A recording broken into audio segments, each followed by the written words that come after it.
네, 오늘 하나님께서 우리에게 주시는 말씀은 누가복음 3장 14절 한 구절입니다. 누가복음 3장 14절 한 구절 말씀 96쪽에 있습니다. 우리 함께 소리를 맞추어서 합독하도록 하겠습니다.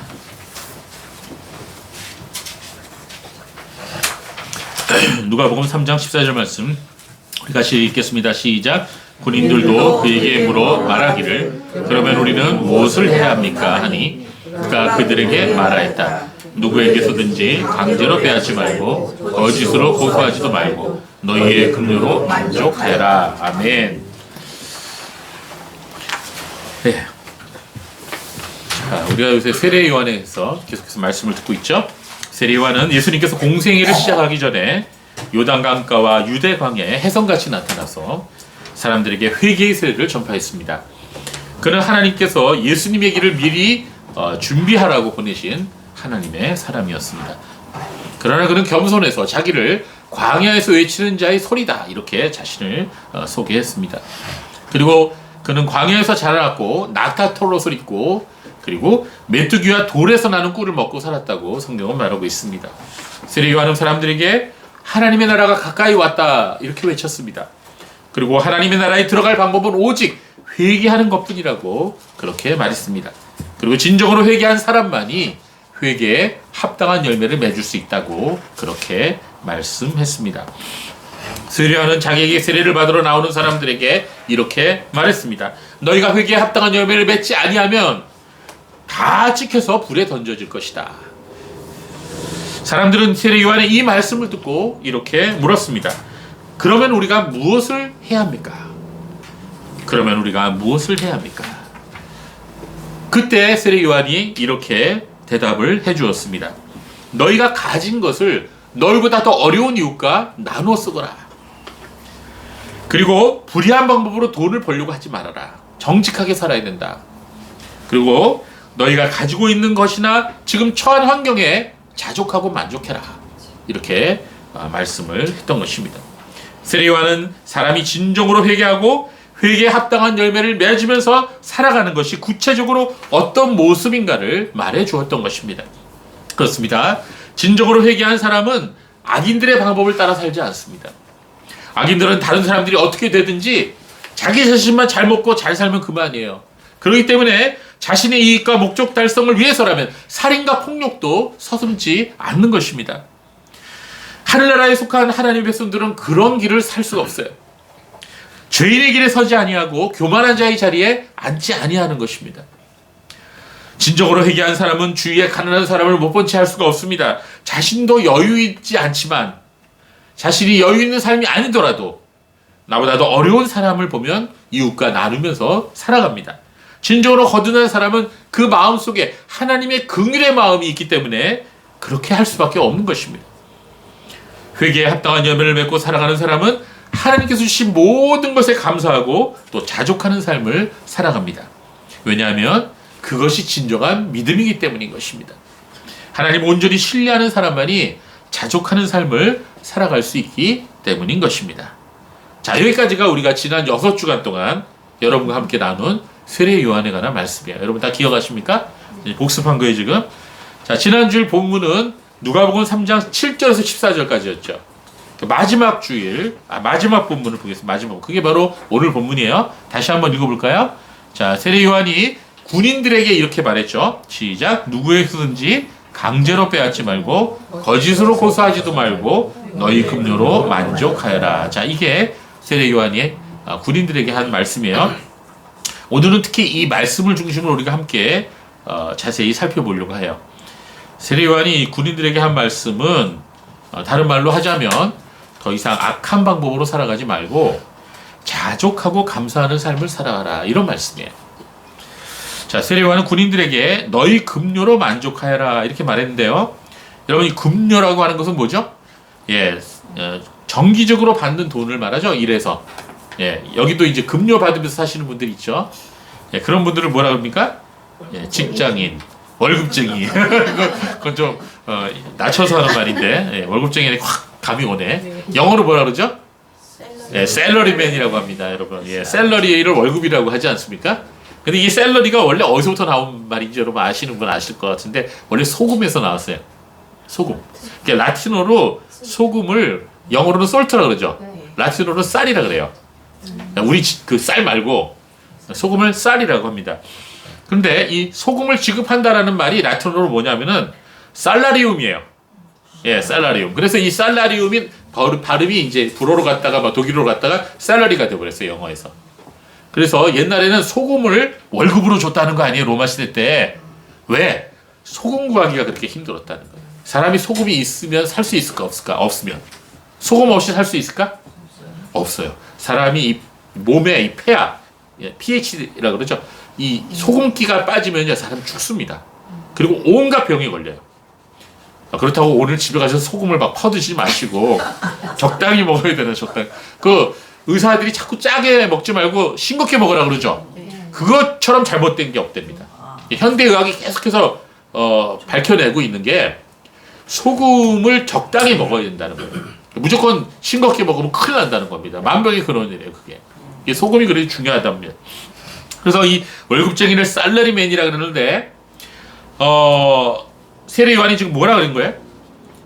너희 급료로 만족하여라. 지금 이 말씀을 한 거예요. 이게 거듭난 열매하고 무슨 상관이 있을까? 우리 생각할 수 있죠. 자, 직장 생활 하시는 분 솔직히 말씀해 보십시오. 여러분이 매달 받는 월급에 만족하십니까? 솔직히 말씀해 보세요. 우리는 종종 이 신문이나 뉴스에서 귀족노조의 파업과 투쟁에 대해서 듣죠. 여러분, 뭘 귀족노조라고 그러죠? 누구를? 뭐를? 예. 보통 연봉이 8천만 원에서 1억 가까이 되는 사람들, 또는 1억 원이 넘는 사람들까지 그런 큰 돈을 받으면서도 그것이 부족하다고 파업을 하고 거리로 뛰쳐나와서 투쟁하는 그런 노조들을 귀족노조라고 그래요. 8천만 원이면 적어요, 많아요? 많죠. 예, 여기 혹시 8천 이상 받으신 분? 예, 많습니다. 근데 왜 그들이 그런 행동을 할까요? 우리가 보기에는 참 많이 받는데, 예, 그들은 그들의 고용주보다 적게 받아서 그러는 거예요. 예. 그러니까 남하고 자기들이 받는 것을 이렇게 비교하다 보니까 그렇게 불만족이 생기는 것입니다. 이 사람이 다른 사람의 것과 내 것을 비교하면 항상 내 것이 작게 생각되는 거예요. 근데 이거는 민주주의 사회, 자본주의 사회에서는 말이 안 되는 거죠. 자, 오늘은 이것에 대해서 얘기하는 게 목적이 아니기 때문에 넘어가겠습니다. 자, 세례 요한이 군인들에게 마지막으로 한 말씀은 너희 급료로 만족하라였어요. 사람이 만약 자신의 수입에 만족하지 못한다면 어떻게 될까요? 어떻게 할까요? 언제나 불만스러운 마음을 가지고 살게 되죠. 자, 그리고 그게 이제 심해지면 어떻게 해요? 내가 악한 마음을 품고 또 악한 행동을 할 수가 있게 되는 거예요. 뭐 다 그런 건 아니지만 세례 요한은 군인들에게 뭐라 그랬냐면 너희가 강제로 빼앗지 말라 그랬어요, 사람들한테. 그리고 돈을 얻으려고 사람들에게 거짓으로 고소하지 말라 그랬어요. 그리고 마지막으로 너희 급료로 만족하여라 그랬어요. 이게 다 연결되는 거예요, 사실. 다른 이게 각각의 명령이 아닙니다. 지난 주일에도 말씀드린 것처럼 사람이 만족하지 못하고 감사하지 못하면 거기서부터 모든 죄가 시작되는 거예요. 모든 욕심과 죄악이 거기서부터 싹 트는 거예요. 불만족스러운 마음. 오늘날에도 우리 주위에 일어나는 거의 모든 악행들이 결국은 이 탐욕과 욕망으로부터 시작된다는 거예요. 자, 우리나라 드라마에 그 경이로운 소문이라는 드라마가 있었어요. 요새도 넷플릭스에서 볼 수가 있더라고요. 혹시 보신 분? 네, 그 경이로운 소문이라는 드라마에 보면요, 이 탐욕과 이기심으로 가득 찬 사람이 이 권력까지 얻게 될 때 얼마나 악한 행동을 하는지를 거기서 너무나도 잘 보여줘요. 그럼 한번 보세요. 물론 거기는 그 영적인 그런 내용들을 다루기 때문에 조금 문제가 있긴 있어요. 예. 그러나 거기엔 정말 이 시장이라는 사람이 있는데 진짜 그 이 땡땡 그 사람하고 굉장히 닮았어요. 하는 짓이. 그 시장이 악한 시장인데 악한 기업들과 조직 폭력배들과 손잡고 사람의 목숨을 파리 목숨처럼 죽여요. 그리고 사람들의 재산을 온갖 악한 방법을 동원해 다 뺐습니다. 마치 대장정 사건을 보는 것 같아요. 세례 요한이 군인들에게 너희 급료로 만족하여라고 말한 것은 단순히 사회의 조직과 그리고 현재의 삶에 순응하면서 살아가라는 그런 말이 아니에요. 이것은 더 나은 삶을 포기하라는 말이 절대로 아닙니다. 더 나은 삶, 더 나은 수입, 더 나은 발전을 포기하라는 말이 아니에요. 우리는 더 열심히 일하고 더 열심히 공부하고 더 열심히 노력해서 더 나은 삶을 사는 것이 그거는 죄가 아닙니다. 그렇게 노력하는 건. 성경을 읽어보세요. 성경은 사유재산 제도를 인정합니다. 예, 성경은 공산주의나 사회주의를 결코 찬성하지 않아요. 지지하지 않아요. 자, 이 문제에 대해서는 다음에 제가 자세히 한번 다뤄봅시다. 여러분하고. 여기서 핵심이 뭐냐? 핵심은 자족하는 마음, 만족하는 삶, 자족하는 태도예요. 여러분, 우리가 이 자족하는 마음, 자족하는 삶의 태도가 없다면 우리는 항상 유혹에 빠지고 시험에 들기 쉽다는 거예요.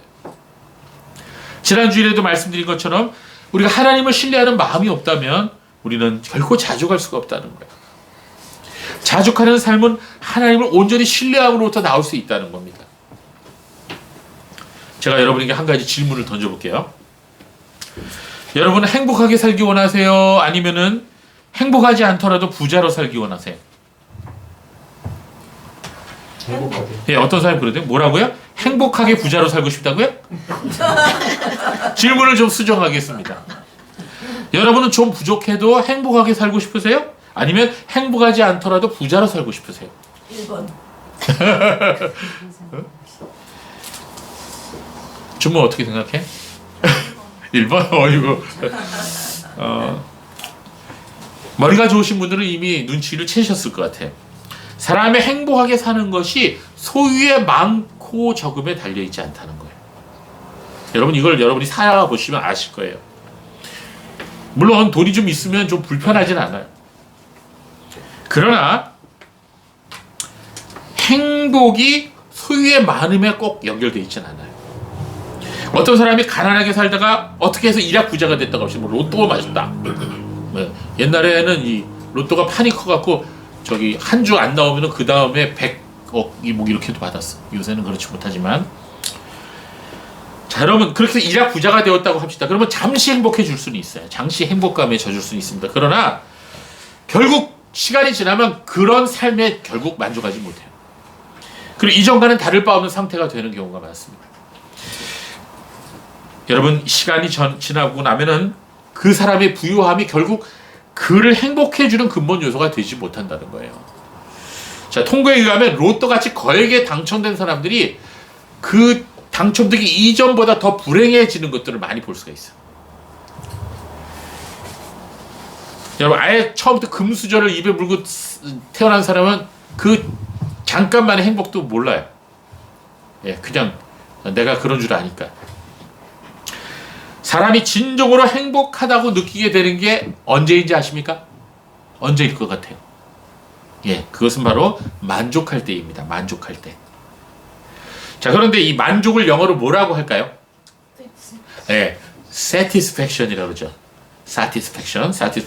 자, 이 satisfaction을 라틴어 satisfacio에서 나온 단어예요.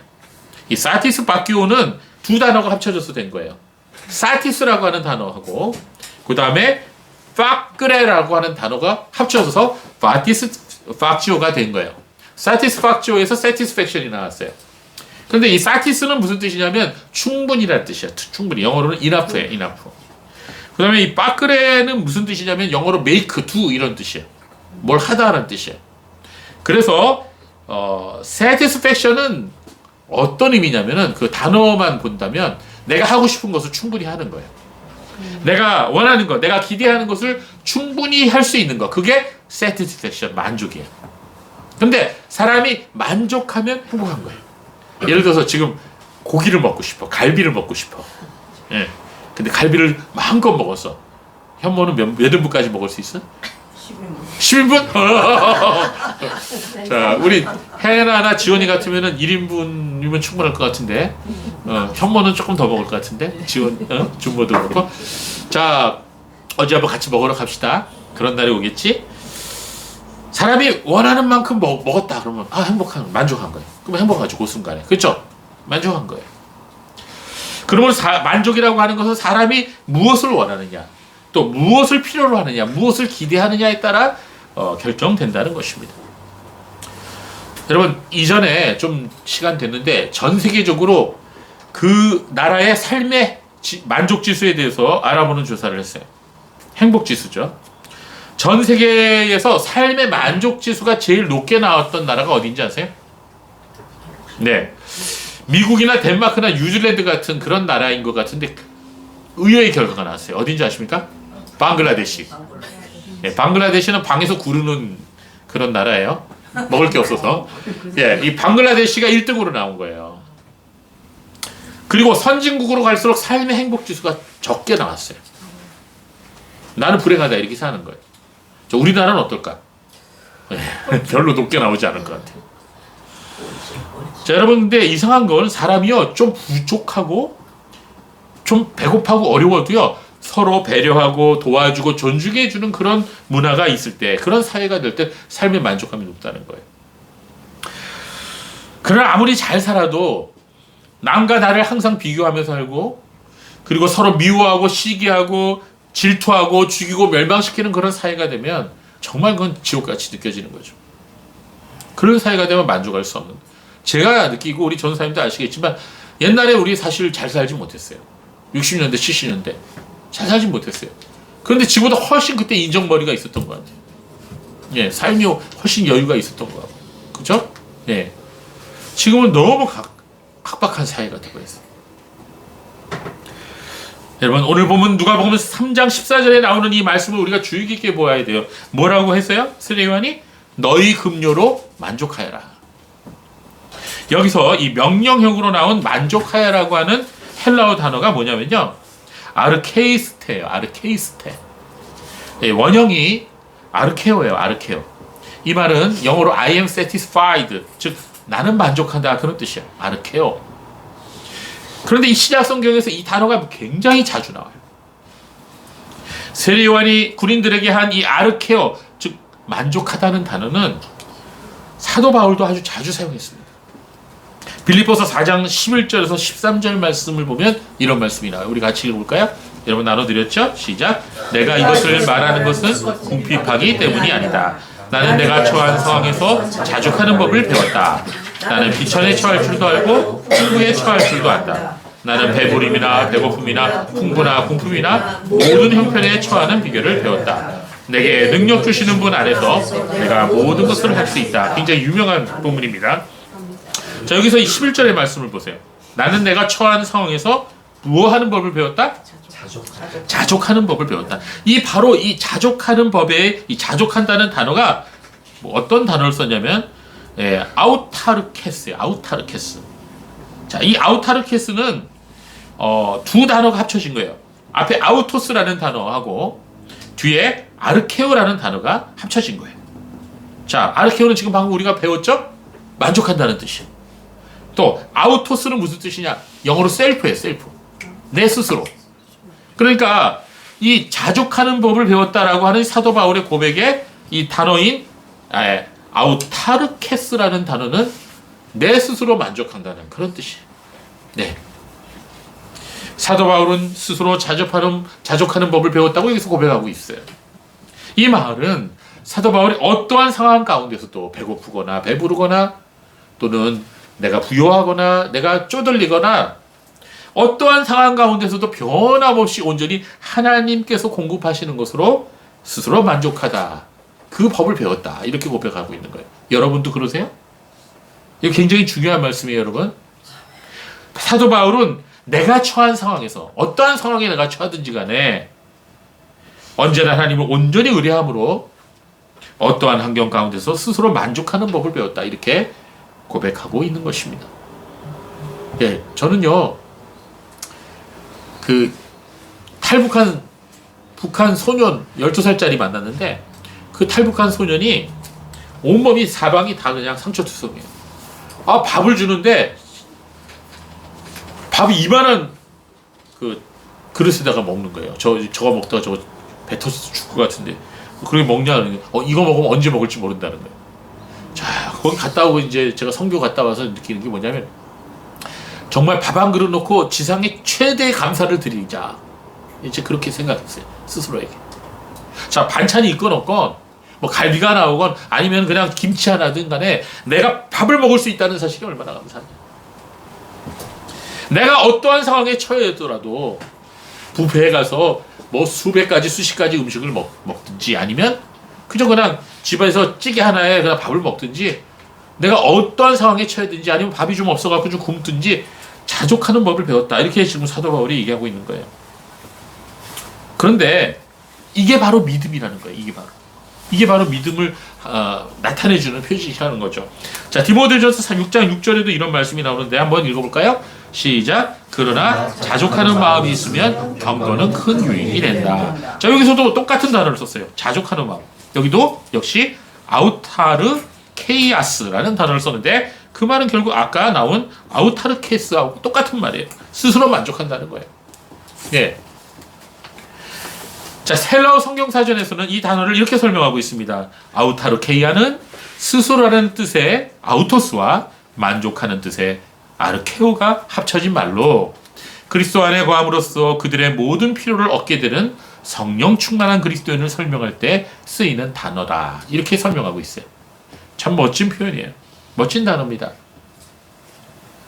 바울 사도는 디모데전서 6장 6절을 말씀하고 이어서 다음과 같이 말씀하고 있는데요. 우리 같이 읽어볼까요? 디모데전서 6장 6절부터 10절까지 우리 같이 읽어봅시다. 시작. 그러나 자족하는 마음이 있으면 경건은 큰 유익이 된다. 우리가 세상에 아무것도 가지고 오지 않았으니 또한 아무것도 가지고 가지 못한다. 우리가 먹을 것과 입을 것이 있으면 그것으로 만족할 것이다. 그러나 구하게 되려는 자들은 유혹과 올무와 여러 가지 어리석고 해로운 욕심에 떨어지니 이런 것들이 사람을 파멸과 멸망에 빠지게 한다. 돈을 사랑하는 것이 모든 악의 뿌리니 어떤 이들은 돈을 사모하다가 믿음에서 떠나 많은 고통으로 자기를 찔렀다. 아멘. 성도 여러분, 돈을 사랑하게 되면 믿음에서 떠나게 된다는 거예요.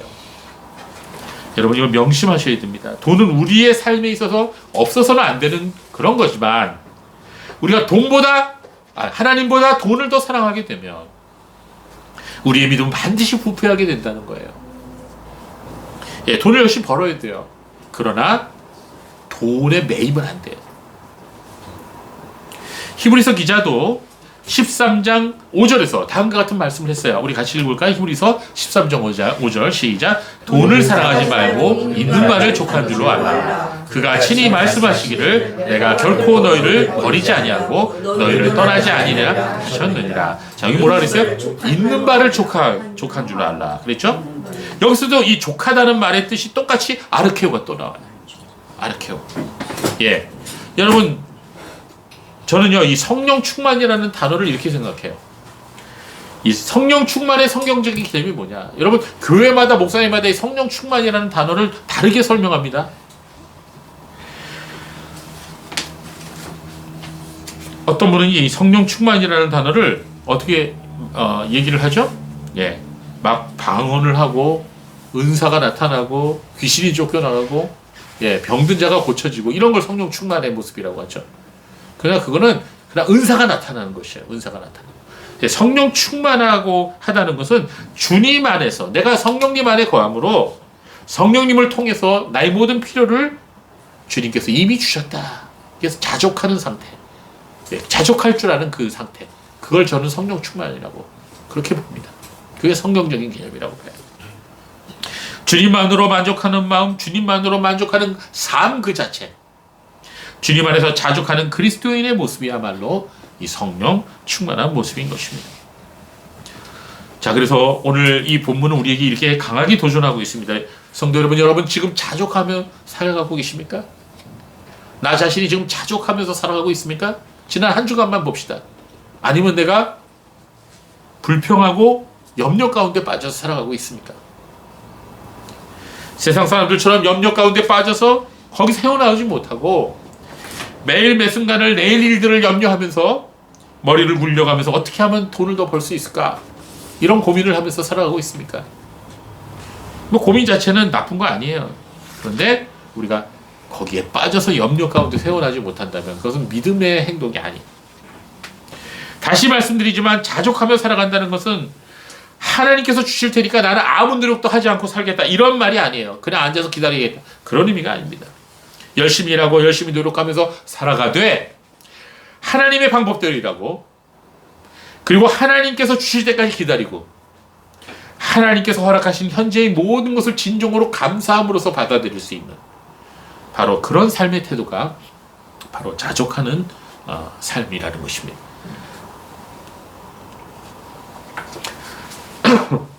뭐 이런 말을 듣고서 어떤 사람은 이렇게 얘기할 수 있습니다. 뭐 당신은 사도잖아요. 그러니까 그렇게 할 수 있죠.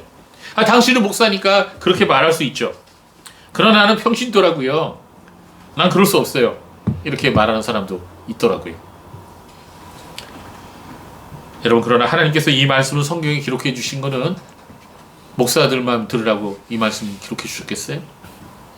모든 그리스도인 들으라고 여기에 기록해 주신 거 아니겠어요? 하나님 앞에서 무슨 목사나 평신도나 무슨 차이가 있어요? 이 말씀은 우리에게 율법으로 다가와서 우리에게 부담을 주려고 기록된 말씀은 아니에요. 사도 바울이 그랬으니 너도 그래야 된다 뭐 이렇게 말하는 게 아니에요. 그렇지 않습니다. 이 사도 바울의 고백에는요 진정으로 하나님을 온전히 의뢰하는 삶이 됐을 때 그 결과로 나타나는 마음의 평화예요. 한 사람이 어떻게 온전한 자유와 평안에 이를 수 있는지를 보여주는 놀라운 신앙 고백이에요, 이게. 그리고 사도 바울은 이 말씀을 하기 전에 빌립보서 4장 4절에서 7절에 이런 놀라운 말씀을 했어요. 우리 같이 한번 이 말씀도 읽어볼까요? 시작. 주님 안에서 항상 기뻐하여라. 내가 다시 말하니 기뻐하여라. 너희 관용을 모든 이에게 알게 하여라. 주께서 가까이 계신다. 아무것도 염려하지 말고 모든 일에 기도와 간구로 너희 구할 것을 감사함으로 하나님께 아뢰라. 그러면 모든 생각을 뛰어넘는 하나님의 평강이 그리스도 예수 안에서 너희 마음과 생각을 지키실 것이다. 아멘. 자, 사도 바울이 지금 이런 말을 하고 있는 거예요. 주님을 믿는 믿음 안에서 항상 기뻐해라. 다시 강조하는데 기뻐해라. 여러분 기뻐하셨어요? 세상 기뻐할 만한 일이 있어요? 없죠? 그래서 주님이 말씀하셨어요. 주님 안에서 기뻐하라. 믿음 안에서 기뻐하라. 세상에는 기뻐할 게 없어요. 그리고 그러기 때문에 너의 마음을 좀 너그럽게 가져라. 하나님께서 너와 가까이 계시다는 것을 기억해라. 염려의 먹구름이 내 마음에 어둡게 하면 그 염려를 그대로 가지고 가서 하나님 앞에 나아가서 아뢰라. 그리고 간절히 기도하여라. 감사하면서 기도하여라. 그렇게 한다면 너의 생각과 상상을 뛰어넘는 하나님의 놀라운 평화가 예수님 안에서 너의 마음속에 넘쳐나게 될 것이다.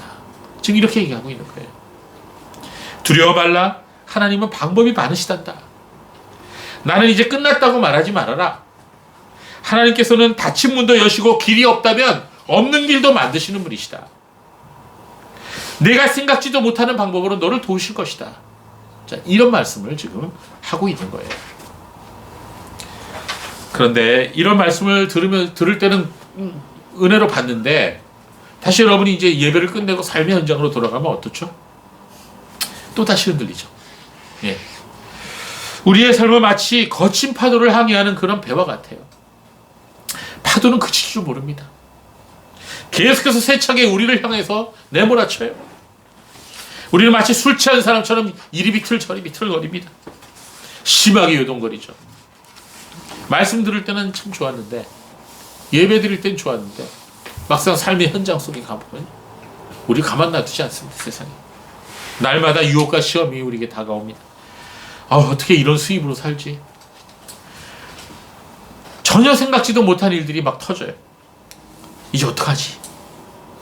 이렇게 주님께 기도하죠. 주님, 뭐 수입이 적은 것은 그래도 만족하겠는데요. 예기치 않은 일들이, 사건들이 막 터져요. 예상치 못한 지출이 생기죠. 자녀가 사고를 쳐서 돈을 물어줘야 할 때가 있어요. 물론 여기는 없겠죠. 우리는 있었어요. 예, 갑자기 식구가 아파서 수술해야 돼. 그런 일 있어요, 없어요? 있죠? 교통사고가 나서 생각지도 못한 지출이 나가요. 여기 차 갖고 계신 분들 그런 일이 없어요? 있어요? 있죠. 갑자기 차가 가다가 서버려. 말이 안 돼. 근데 카센터 갔더니 50만 원. 예, 예상치 못한 지출이 막 나가버려요. 이거 말고도 얼마나 많아요. 우리를 당황스럽게 하는 그런 일들이 얼마나 많아요. 여기 틀어막고 저기 틀어막았는데도 또 다른 것이 또 터져버리는 게 그게 인생이에요. 그냥 주저앉아서 엉엉 울고 싶을 때가 있죠. 신앙은 이럴 때 우리가 이런 상황에서 어떻게 하는지에 따라서 판결은 나는 거예요. 우리에게 다가오는 파도와 폭풍우를 바라보고 두려워하면서 떨면서 낙심하고 좌절할 수밖에 없는 그런 상황에서 그 파도와 폭풍을 바라보지 않고 전능하신 주님을 바라보는 것, 그게 바로 신앙이에요. 근데 그게 쉽지 않아요. 맞아요. 쉽지 않습니다. 쉬운 시험은 없죠. 시험이 쉬우면 시험이 아니죠. 우리 조상의 믿음의 조상들도 다 그런 어려운 가운데서 신앙생활을 했어요. 우리가 할 수 있는 것은 오직 한 가지뿐입니다. 그건 뭐예요? 기도예요. 주님, 우리를 구원해 주세요. 나를 도와주세요. 그 말을 그냥 입에다 달고 살아요. 지난 한 주간도 저한테 굉장히 어려운 시험들이 많이 있었어요. 너무너무 힘들어갖고 그냥 다 포기해버릴까? 뭐 그런 생각도 막 들었어요. 그러니까 밥이 먹기가 싫었어요. 한 끼 두 끼 안 먹다 보니까 꼬박 이틀을 안 먹게 됐어요. 그냥 배도 별로 안 고파요. 나도 고민이 심하다 보니까. 마지막 날, 셋째 날, 그때 좀 배가 꼬르륵거리더라고요. 새벽에, 기도도 안 됐어요, 기도도. 너무 속상하니까 기도도 안 되더라고요. 그날 세 번째 날 새벽에 제가 말씀을 계속 읽으면서 주님과 대화하기 시작했습니다. 그럴 때 정말 세상으로서는 얻을 수 없는 그런 위로와 평강이 하나님부터 내려왔어요. 여러분, 진정한 신앙은 이렇게 삶 속에서 계속 시험받고 연단받는 게요. 우리는 그때마다 전능하신 하나님을 온전히 의지하고 의뢰해야 돼요. 그때야 그 시험을 물리칠 수 있어요. 내 힘으로는 안 되는 거죠. 안 그러면 넘어지는 거예요. 우리가 믿음을 버리고 염려와 불신을 선택하게 되면 어떻게 되죠? 먼저 입술로부터 불만이 터져나와요. 불평과 원망의 말들이, 불신의 말들이 막 터져나오는 거예요. 그러면 우리가 더럽혀지는 거예요. 우리 영혼이 더럽혀지기 시작하는 거예요. 그때가 이제 마귀가 잘 됐다 그러고 이제 그때 우리를 여기저기 공격합니다. 자, 이렇게 오래 계속되면 어떻게 되죠? 이게 회복이 안 되면 공의롭지 못한 방법을 연구하고 자꾸 그것들을 선택하려고 하는 거죠. 인간의 거의 모든 물질과 관련된 죄악들이 미래에 대한 걱정과 앞날에 대한 염려로부터 시작된다는 거예요. 심지어 믿음을 갖고 거듭난 성도를 할지라도 이 문제에 자유롭지 못해요. 하나님을 신뢰하지 못한 우리는 세상 사람들의 길을 선택하게 되는 거예요. 하나님께서 나를 책임지실 거야. 나와 내 가족을 먹여주실 거야. 그리 아니하실지라도 설사 굶어 죽더라도 난 천국에 가면 되지 뭐 이런 마음을 가지고 살아가야 하지 않겠냐 하는 거죠. 저 자신도 그동안 지나온 세월을 돌이켜봅니다. 지금도 어려움이 있지만 그동안 살아온 삶 속에 이런 어려움과 어쩔 줄 모르는 그런 상황이 한두 번이 아니었죠. 여러 번 있었어요. 그런데 지금 제가 여기 살아 있습니다. 지나고 보니 하나님께서 피할 길을 항상 주셨던 거예요. 그래서 그런 말씀이 생각나요? 고린도전서 10장 13절 말씀이 생각나더라고요.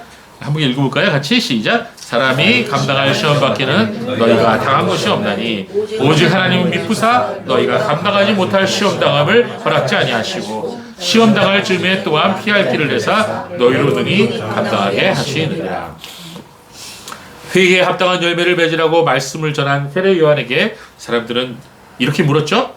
그러면 우리가 무엇을 해야 됩니까? 그럼 우리가 어떻게 살아야 됩니까? 이렇게 물었어요. 이에 대한 세례 요한의 대답은 너희가 가진 것을 이웃과 나누라는 거예요. 악한 방법으로 돈을 얻으려고 하지 말고 공의로운 삶을 살라는 거예요. 그리고 스스로 자족하고 만족하라는 거예요.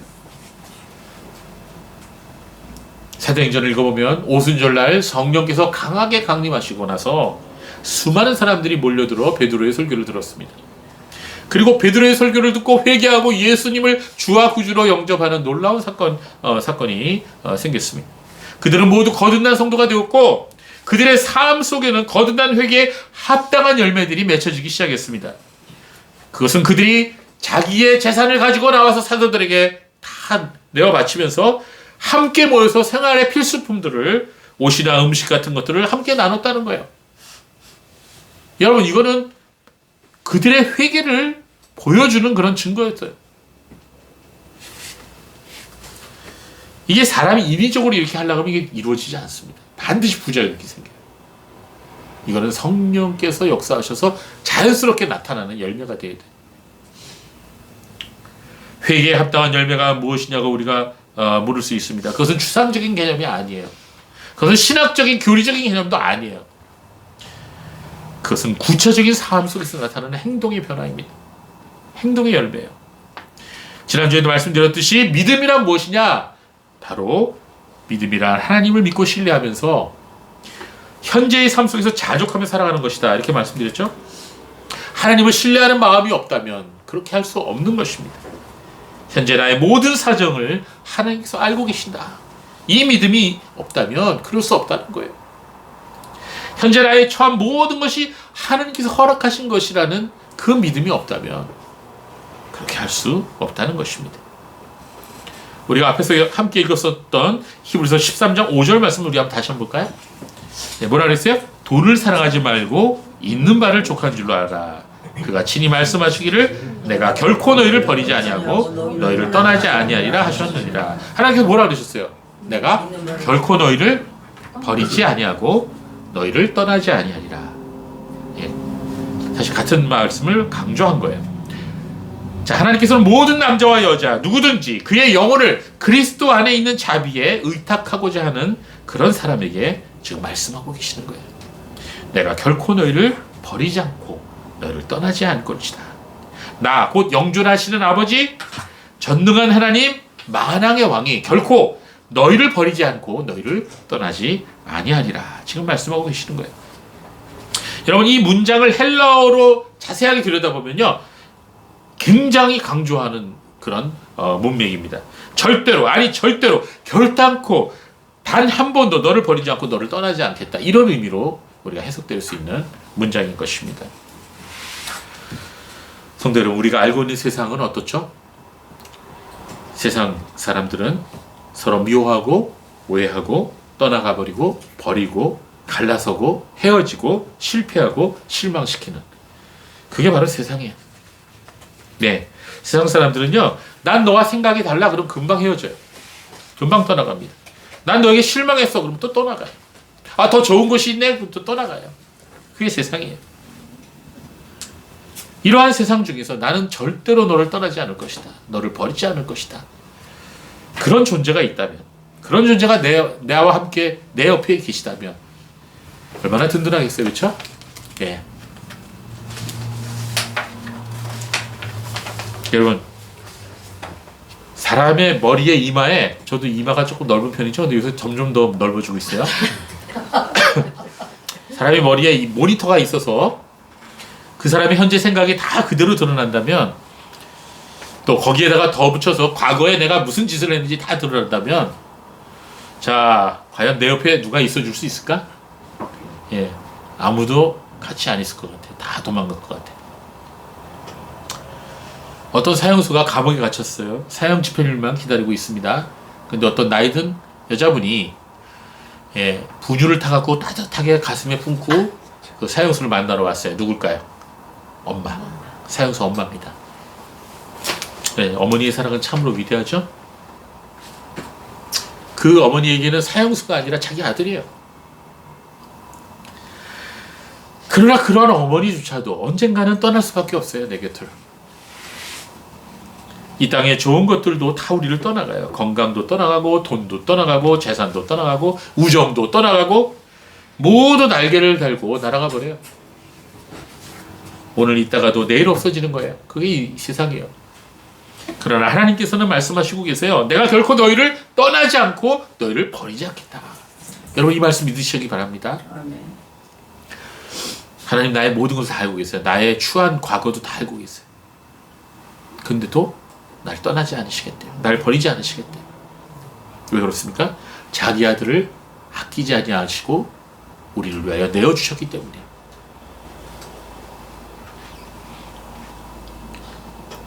주님을 믿는 성도들이여, 주님을 영원히 신뢰하십시오. 모든 짐을 그분께 맡기고 그분을 의지하시기 바랍니다. 히브리서 13장 6절 말씀이 이렇게 말씀하고 있어요. 주는 나를 돕는 이시니 내가 무서워하지 아니하겠노라. 얼마나 좋은 고백입니까? 주는 나를 돕는 이시니 내가 무서워하지 아니하겠노라. 이 말을 뭐 현실적으로 말하면 나한테 빽이 있는데 그분은 천지를 창조하신 하나님이에요. 그분이 나를 도와주신다 했다. 그래서 내가 무서워하지 않겠다. 바로 이 믿음이 있는 사람이 하늘나라에 들어가 있는 사람이에요. 여러분, 하늘나라는 먼 미래에 들어갈 나라가 아니라 지금 당장에 들어가야 할 나라예요. 하나님을 왕으로 모시고 살아가는 사람이 하나님의 나라 백성들입니다. 그래서 그리스도인들에게는요, 과거나 미래가 중요한 게 아니라 오늘 이 시간이 중요한 거예요. 오늘 하루가 중요해요. 오늘 하루 하나님 백성으로 내가 살았다면 그걸로 대만족해요.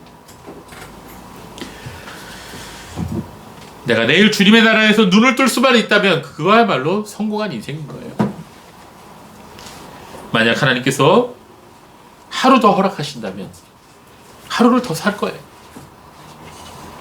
하나님께서 한 주간 더 허락하신다면, 한 달 더 허락하신다면, 아니 1년 더 허락하신다면 나 또한 주님을 위해, 주님의 나라와 주의 영광을 위해 또 그렇게 살 것입니다. 이것이 이제 하나님을 신뢰하고 이 자족하는 삶의 자세라고 말할 수가 있어요. 제가 요새 교회를 위해서 걱정이 되어 계속 기도를 했어요. 그때 하나님께서 이런 마음을 주셨어요. 뭐 이렇게 미래를 위해서 걱정하냐고. 뭐 1년, 2년, 10년 해먹으려고 그러냐고. 목사를. 그럴 필요 없다는 거예요. 어떤 생각을 주셨냐면, 이번 주일이 나의 마지막 주일이다.